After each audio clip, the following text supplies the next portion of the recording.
Halo guys, kembali lagi di channel Kuning-Kuning Kemambang Yende. Di video kali ini saya akan mendongeng sebuah film bertema tukang ngetrol berjudul Troll 2 yang dirilis pada tahun ini. Buat kalian yang belum nonton alur cerita film pertamanya, bisa nonton terlebih dahulu, link ada di pojok kanan atas video. Dan gak salah lama, yuk mari kita simak alur ceritanya.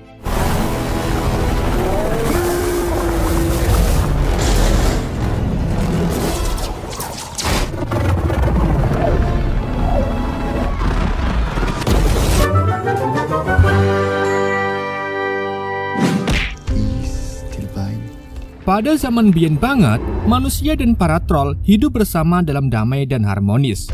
Namun kedamaian itu tak bertahan selamanya, di mana agama Kristen mulai masuk dan merubah semua tatanan baru di seluruh Eropa. Seorang raja muda bernama Olaf the Holy kemudian ditugaskan untuk menyebarkan agama ini ke seluruh dunia. Ia dan pasukannya juga mulai membantai para troll yang dianggap ras ora pantes urip, dengan cara menyeret mereka ke bawah sinar matahari sehingga para troll berubah menjadi batu. Gak cuma itu, Olaf juga membunuh puluhan troll dengan pedang perak ajaibnya. Hal ini pun membuat para troll semakin takut pada kesucian agama Kristen. Dan ternyata itu hanyalah cerita dongeng dari ayah Nora Tideman sewaktu Nora masih kecil.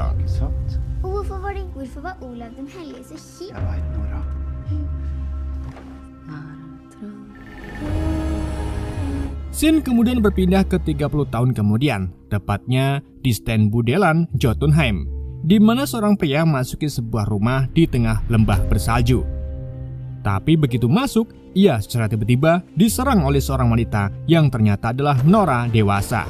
Dan pria itu ternyata juga teman Nora bernama Enderas.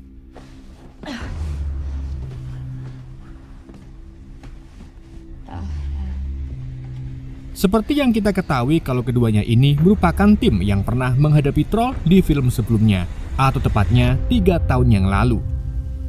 Kedatangan Andreas ke sini ternyata ingin menunjukkan sesuatu kepada Nora sekaligus meminta bantuannya yang merupakan seorang profesor arkeolog.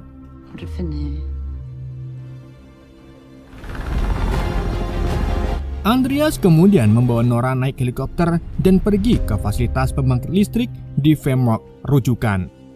Sesampai di fasilitas tersebut, Nora dibawa ke ruang bawah tanah.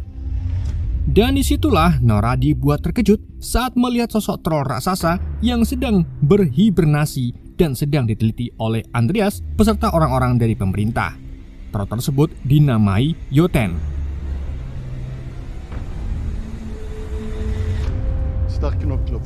Nora kemudian diperkenalkan dengan pemimpin proyek bernama Marion. Sayangnya, Marion kurang setuju dengan kehadiran Nora yang dianggap terlalu mengandalkan dongeng untuk meneliti troll tersebut. Meskipun begitu, Marion tak punya pilihan lain karena jika mereka tak ada kemajuan atau tak bisa membuat troll tersebut bangun, maka fasilitas ini akan ditutup oleh Perdana Menteri. Marion lalu mengungkapkan bahwa DNA troll ternyata sangat unik, di mana DNA mereka sangat mirip dengan pohon cemara dan tanah. Andreas kemudian membawa Nora ke ruang kontrol, di mana di sana Nora bertemu dengan temannya yaitu Sigrid yang kini sudah menikah dengan Andreas dan sedang hamil tua. Di ruangan itu juga terdapat pernyataan atau surat hukum kuno terhadap troll yang dibuat oleh Olaf dari tahun 1030. Namun sayangnya kertasnya ada yang hilang dan di situ Nora sedikit membaca sebuah kalimat yang mengungkap bahwa troll harus diusir dari tanah ini. Mengingat ada troll lain yang sudah mereka temukan, para peneliti pun yakin bahwa di negara ini masih ada banyak troll lain yang sedang bersembunyi.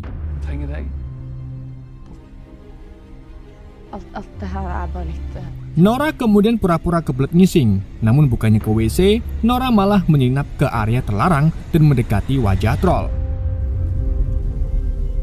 Ia lalu menyentuh troll tersebut sambil menyanyikan sebuah lagu tentang troll yang sering dinyanyikan oleh ayah dan ibunya sewaktu masih kecil. Setelah menyanyikan senandung tersebut, tiba-tiba detak jantung troll meningkat. Gak cuma itu, matanya juga melek, yang artinya Nora telah berhasil membangunkan Jotun dengan lagu tersebut. Melihat kebangkitan troll yang mulai menunjukkan keagresifannya, Profesor pun bersiap untuk menyalakan UV guna membunuhnya. Namun Marion yang sejak dulu memang menunggu momen ini malah dengan sengaja menumpahkan kopi ke saklar untuk mencegah penyalaan UV.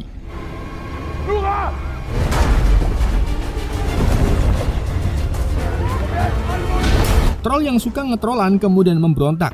Hal itu membuat Nora yang berada di lift terlempar ke sana.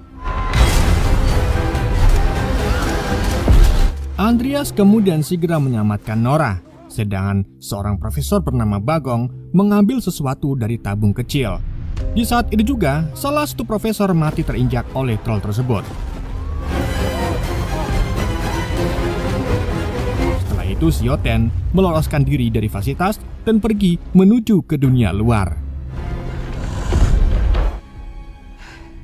Menyadari situasi semakin genting, Nora, Andreas, Sigrid dan Marion pergi ke pangkalan di mana di sana mereka bertemu dengan rekan lama Nora bernama Mayor Chris yang akan membawa mereka ke Perdana Menteri yang baru. Setibanya di sebuah ruangan, mereka bertemu dengan Perdana Menteri yang kini seorang pria. Dalam rapatnya, Perdana Menteri memintakan Mayor Chris untuk menghabisi troll, karena jika tak nak, maka troll tersebut akan menyebabkan kerusakan serta korban jiwa. Di situ Nora kurang setuju, sebab 3 tahun yang lalu, seekor troll yang tak bersalah mati karena keputusan pemerintah.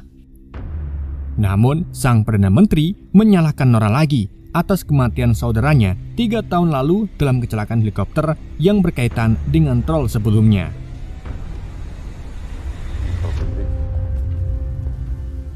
Setelah rapat selesai, Nora punya rencana berbeda untuk menangani troll Yoten.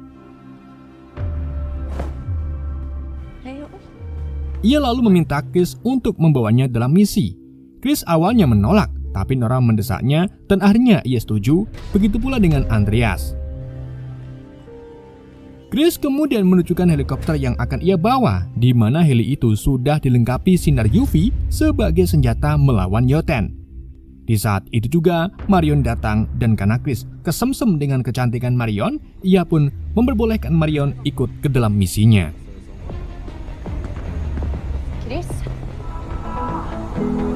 Di malam harinya, di sebuah klub malam, para anak muda terlihat sedang bersenang-senang sambil minum ciu. Namun di tengah asik-asiknya joget, tiba-tiba Yoten muncul menghancurkan atap.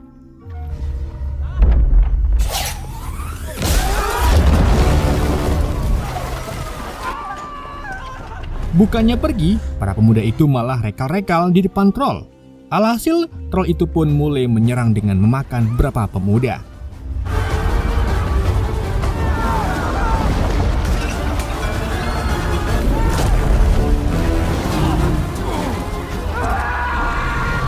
Gak lama kemudian datanglah 2 helikopter UV, yang satu dipiloti oleh Chris, yang satu dipiloti teman Chris bernama Emir.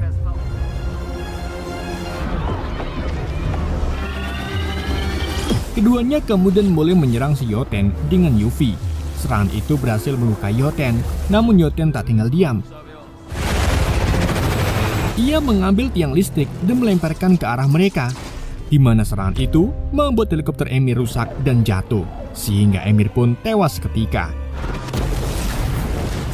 Melihat temannya tewas, Chris pun marah besar. Chris lalu bersiap untuk menyerang Yoten dengan rudal, tetapi Yoten kebelet ngising dan lebih memilih pergi meninggalkan lokasi kejadian. Setelah kejadian tersebut, mereka mendekati runtuhan heli, di mana Chris mengambil nickname Emir yang nantinya akan diberikan kepada keluarganya. Menyadari troll Yoten semakin ngetrollan, Nora pun punya ide, yaitu menemui sosok yang mungkin bisa berbicara dengan Yoten.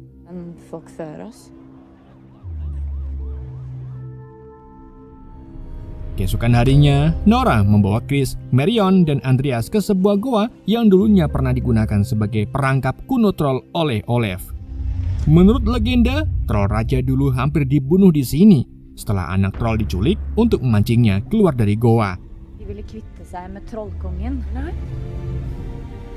Setelah masuki goa lebih dalam, tibalah mereka di sebuah jurang. Nora kemudian mengambil sebuah batu yang selalu ia simpan dan mengetuk-ngetuknya ke batuan. Dan gak lama kemudian, tiba-tiba muncullah sosok troll di depan mereka. Ternyata raksasa itu adalah anak troll raja yang masih hidup. Nora lalu menamainya Cantik. Nora kemudian mulai berkomunikasi dengan Cantik melalui suara dengungan. Nora ingin Cantik berbicara kepada Yoten karena hanya dialah yang bisa melakukannya.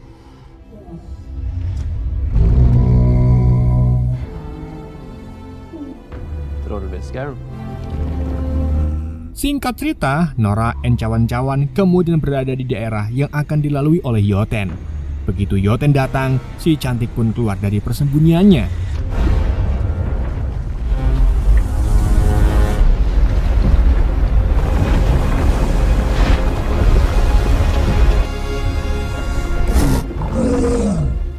Kedua troll itu lalu mulai berkomunikasi yang hanya bisa dipahami oleh admin YND.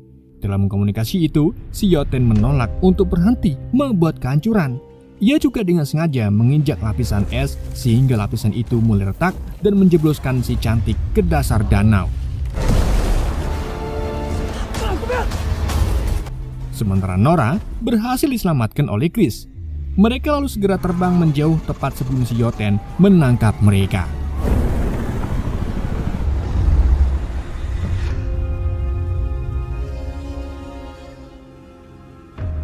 Setelah kejadian tersebut, mereka beristirahat di pangkalan medis. Di sana, Nora memberitahu Marion bahwa dirinya sudah berteman lama dengan si Cantik. Di mana waktu dirinya masih kecil, Nora bertemu dengan si Cantik saat masih kecil dan sering mengajaknya jalan-jalan di pegunungan pada malam hari. Namun karena dunia sudah berubah, si Cantik pun sering menghabiskan waktunya di dalam goa dan bertapa di sana. Di saat itu juga, Andreas menunjukkan sebuah peta, di mana dari peta itu mereka menemukan kalau Yoten sedang mengarah ke Trondheim, tepatnya ke Nidaros Cathedral, tempat yang diyakini Olaf dimakamkan. Tanpa pikir panjang, mereka pun langsung pergi ke sana.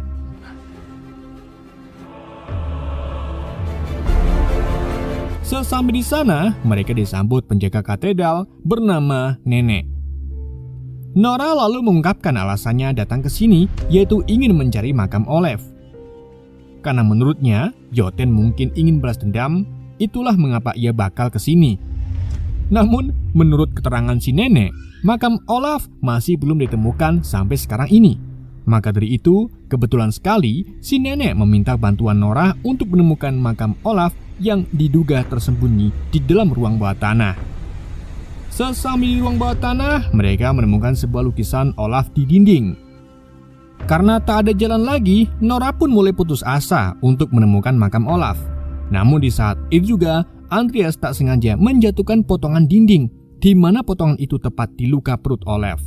Si nenek kemudian ingat kalau Olaf terbunuh akibat 3 luka saat perang, yaitu di perut, dengkul, dan leher. Ia pun mencungkil potongan lukisan dinding tepat di 3 luka tersebut. Dan ketemulah 3 lubang kunci. Sebagai seorang arkeolog berpengalaman, Nora pun langsung tahu kalau kunci untuk membukanya adalah tongkat obor.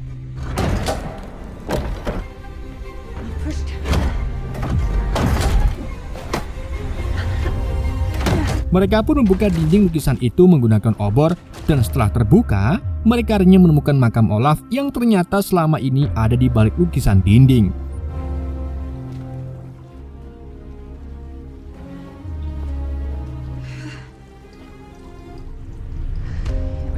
Mereka lalu membuka makam Olaf dan menemukan pedang perak yang digunakan Olaf membunuh troll. Gak cuma itu, mereka juga menemukan potongan terakhir pernyataan hukum troll yang dibuat oleh Olaf. Tanpa pikir panjang, Nora dan Andreas pun menghubungi Sigrid untuk memintanya menggabungkan surat pernyataan hukum tersebut. Dan setelah disatukan, Nora menemukan kebenaran bahwa kalimat dari troll harus diusir dari negeri ini itu salah. Dan ternyata kalimat yang lengkap adalah troll tidak boleh diusir dari tanah ini. Dari situlah Nora baru sadar bahwa sebenarnya Olaf ingin memberi para troll tempat tinggal baru, yaitu di Jotunheim. Namun sayangnya Olaf dibunuh saat terjadi perang oleh pihak gereja karena beda pendapat tentang troll. Artinya jika Olaf berpihak ke troll, orang yang Yoten incar bukanlah Olaf, melainkan pihak gereja dan manusia yang dulu membasminya.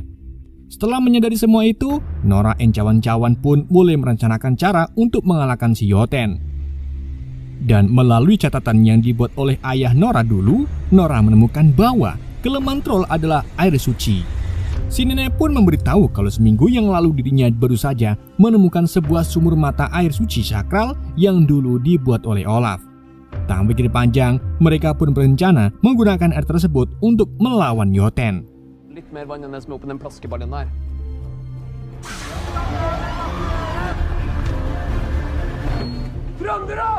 Chris dan Marion kemudian mengumpulkan rakyat Trondheim dan militer untuk saling bekerja sama menyiapkan senjata.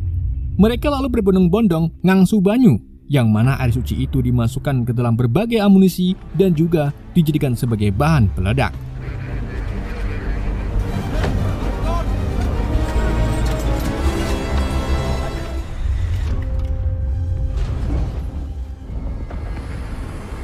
Singkat cerita, di malam harinya, Yoten akhirnya datang.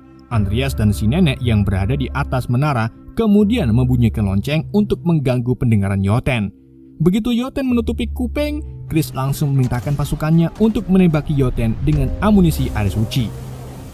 Serangan itu ternyata berhasil membuat kulit Yoten terbakar. Namun hal itu tak bertahan lama. Yoten kemudian melempar pohon ke menara untuk menghancurkan loncengnya. Setelah itu, ia mulai bergerak maju untuk menyerang para warga. Dan setelah Yoten melewati sungai, Chris langsung meledakkan bomnya di mana ribuan liter air suci mulai membakar tubuh Yoten.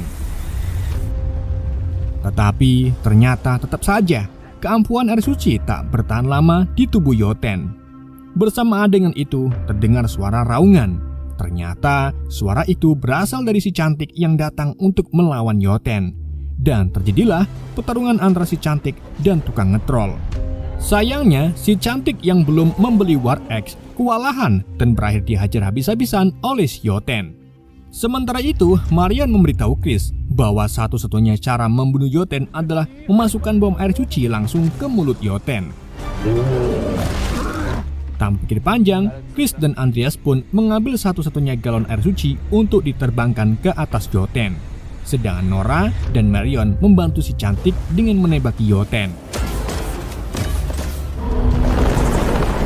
Di tengah penerbangannya, detonator bom tak sengaja terjatuh dan rusak.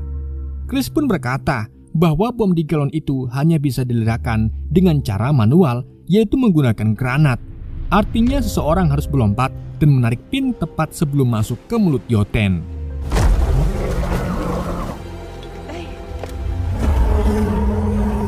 Karena memang ini adalah jalan satu-satunya untuk menyelamatkan kota, Andreas pun memutuskan untuk mengorbankan dirinya. Tapi sebelum melakukan bundir, ia menelpon Sigrid dan mengucapkan selamat tinggal. Dan sebagai istri yang baik sekaligus gampang cari lagi, ia pun mengikhlaskan perbuatan Andreas.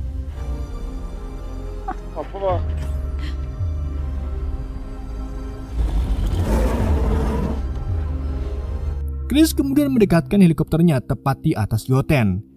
Ketika Yoten berteriak, Andreas langsung terjun sambil memeluk bom dan begitu masuk ke mulut Yoten, Andreas langsung menarik pin granatnya sehingga bom itu pun meledak di dalam tubuh Yoten.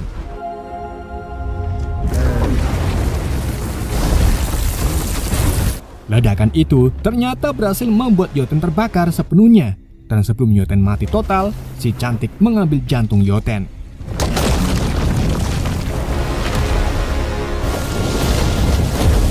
Setelah kejadian itu, si cantik kembali ke tempat persembunyiannya. Dan beberapa bulan kemudian, Sigrid akhirnya melahirkan bayinya berjenis laki-laki. Kehidupan Norwegia kini kembali berjalan normal. Begitu pula dengan Nora.